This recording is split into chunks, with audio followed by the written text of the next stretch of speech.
During the freezing campaigns of the Second World War, soldiers discovered that survival often depended not on advanced weapons or superior strategy, but on materials, humble, overlooked ones, that kept the cold at bay when nothing else worked. While armies issued wool blankets by the millions, these weren't always enough. In frozen trenches from the Ardennes to the Eastern Front, another form of insulation quietly proved itself superior. It wasn't fancy, it wasn't glamorous. It was born from desperation and ingenuity, a layered insulator made of sawdust, paper, felt and animal grease that outperformed blankets in retaining body heat and blocking moisture. For decades, this innovation was buried in field reports and forgotten manuals. But it deserves its place among the most practical survival discoveries of the war. Soldiers discovered that air and grease could trap more heat than wool. The human body loses most of its warmth through conduction, heat escaping into the frozen ground or seeping away through wet fabric. Soldiers quickly realized that a blanket alone couldn't stop that. What they needed was trapped air and moisture resistance. On the front lines, both Axis and Allied troops began experimenting. They filled canvas sacks with dry sawdust, shredded paper or straw, layering them beneath their sleeping positions. The goal was to trap dead air, creating a thermal cushion that separated them from the cold earth. But the real leap came when someone added grease.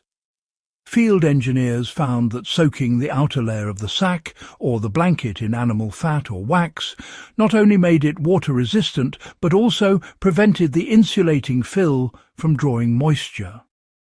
Soldiers on the Russian front, where the ground often froze solid, would lay a greased felt or paper layer beneath their bedrolls, then pile sawdust or straw on top, followed by a dry wool cover. The grease layer sealed out dampness while the filler material trapped air.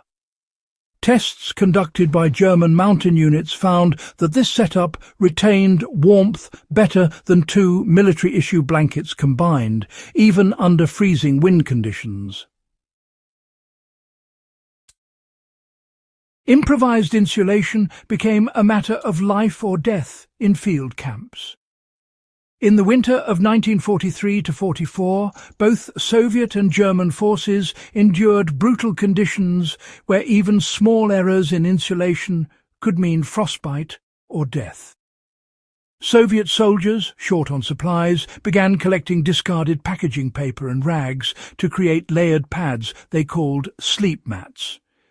These were essentially homemade sleeping pads, rolled-up composites of cloth, paper and grease that repelled moisture and held heat. The Germans, especially the Gebirgsjäger or mountain troops, developed similar systems using felt scraps from uniform factories, reinforced with wax or linseed oil. British troops in Norway and the Arctic Circle adapted the same concept using newspaper, wool shavings and paraffin-treated cloth. Official reports from the Royal Engineers in 1942 even recommended a simple field version. Media Group, WWII, field insulation setup with wax cloth, sawdust and moss, Royal Engineers demonstrating sleeping mat construction, hands assembling layers of field insulation materials, stock, distribute. Equally, lay a sheet of paper or cloth soaked in wax or grease beneath 2 inches of sawdust or crushed dry moss, then cover it with another fabric layer.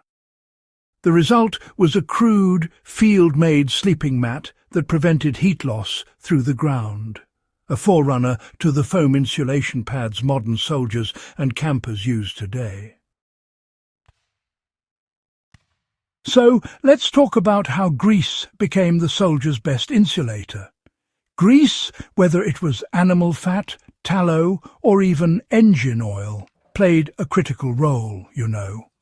While blankets would just soak up moisture and freeze stiff as a board, a thin coating of fat could seal those fibres and create a real barrier against wind and damp. Soldiers rubbed it onto the underside of their boots, the outer surface of their blankets, and even the walls of their dugouts. When combined with insulating fillers like straw, sawdust, or even newspaper, it formed what was essentially an early form of thermal composite material. In German reports, this mixture was called Fettdämmstoff, literally fat insulator. The Soviets used a similar method, known as zhernaya tkan, or greased cloth, often made from old uniform fabric coated with melted lard. In those freezing trenches, a single layer of greased felt beneath the body stopped heat loss so well that soldiers could sleep longer without shivering, saving up precious energy. Now, modern materials have replaced these crude compounds with synthetics, but honestly, the principle is exactly the same. A combination of air, density, and moisture control defines all effective insulation. WWII soldiers figured this out by necessity, not science, just mixing grease and fibers until something finally worked. Now, here's how you can apply this forgotten WWII insulation today. For anyone studying historical fieldcraft or interested in practical survival methods, this old-school insulator offers lessons worth relearning. In any cold-weather setup, your first priority should be breaking contact with the ground. You want a barrier that traps air and resists water. Modern equivalents can be built on the same idea. Start with a waxed or oiled cloth layer, then add dry organic filler and top it all with a fabric cover. You could actually replicate the WWII method by using untreated cotton canvas soaked in beeswax or tallow, letting it dry until it's just a bit stiff. Place this layer on the ground, then add a few centimeters of dry sawdust, wood shavings, or even crumpled newspaper. Finally, lay a wool blanket or sleeping bag on top. That waxed or greased layer will block ground moisture, while the dry filler underneath traps heat. This setup mimics the wartime grease mat system that soldiers counted on during frozen nights in Europe and Asia. In shelters or off-grid living, the same principle can really reinforce insulation for walls or sleeping platforms. Line wooden floors or dugout benches with waxed paper or oiled cloth. Add straw or felt padding and cover it with a dry textile layer.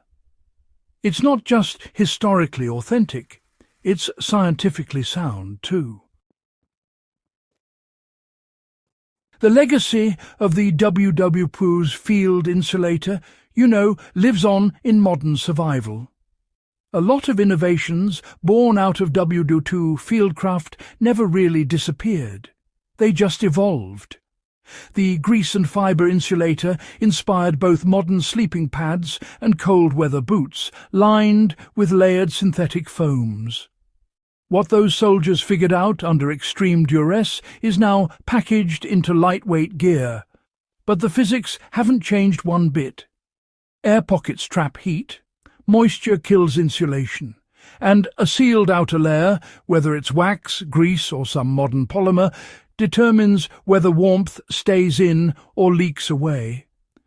That forgotten insulator from WWII wasn't just a battlefield trick, it was a quiet triumph of practical engineering. Soldiers didn't need new materials, they needed understanding. Through trial, error, and sheer will to survive, they built the foundation for every cold-weather survival system we use today. So, for those who study the past, not just for stories, but for knowledge, this lesson stands out clearly. The old ways often still work. Sometimes they even work better than the new.